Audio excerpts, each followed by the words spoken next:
Chad's President Mahamat Déby has pardoned political rival and former Prime Minister Succès Masra, who was serving a 20-year sentence, paving the way for his release from prison.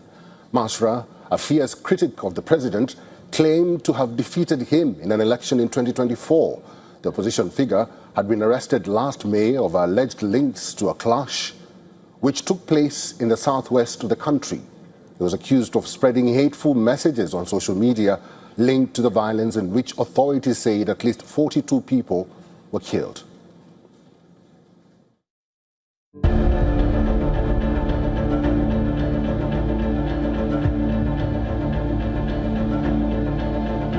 President Mahamat Déby's decision to pardon his main rival and former Prime Minister Succès Masra, along with 8 other opposition figures, is widely analyzed by political observers as a calculated political strategy rather than a simple act of personal sympathy or a sudden change of heart. Succès Masra was serving a 20-year prison sentence following a trial on charges including inciting violence and complicity to murder.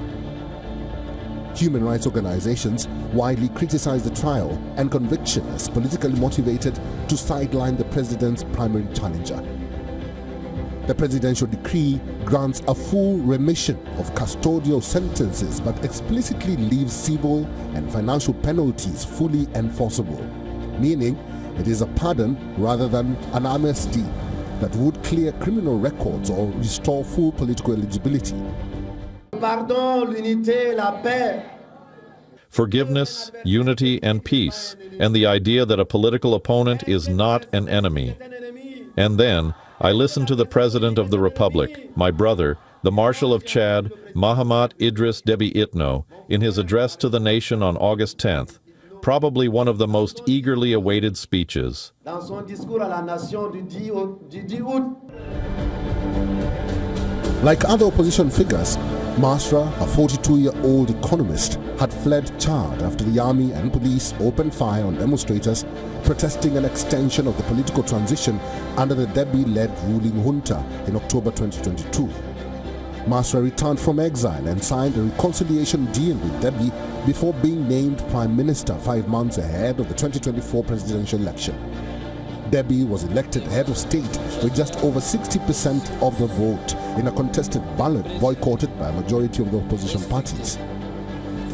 Masra faced off against Déby in that vote, coming second with nearly a fifth of the vote, but claimed victory.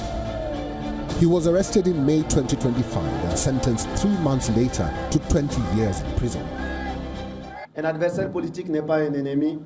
For the political stability of our country, which is what we stand for the unity of our country, which is what we stand for peace in this country, which is what we stand for. Well, for all that, we need in a certain way forgiveness. We need reconciliation. We must declare reconciliation, an act that the President himself has spoken of, and as I said yesterday, indeed I should say early this morning, I thanked him for his presidential pardon, without which I could not be here among you today.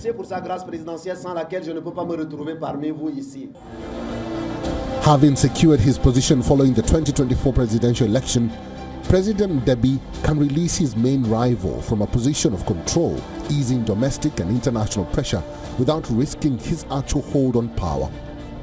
Releasing opponents allows the administration to project an image of national reconciliation, peace, and openness ahead of further domestic consolidation, improving its standing with foreign partners. The best thing is not my release, but the liberation of the Chadian people, not of an individual or a person, but from what I can call the prisons of poverty, the prisons of unemployment, the prisons of darkness, the prisons of lack of health, the prisons, finally, of lack of electricity, of lack of drinking water. If we could free ourselves from these prisons, then I would be the happiest man. So the focus, if I may, would be to make sure that the Chad of tomorrow is a Chad where we are freed from these prisons that prevent this country from shining, and that is what I want to dedicate my energy to with all Chadians and by working alongside the entire Chadian people. Because the pardon does not constitute a full amnesty, the released figures retain their convictions and face continued legal and financial constraints, effectively neutralizing their immediate threat at the ballot box while diffusing tension. Africa Bureau WION, while it is one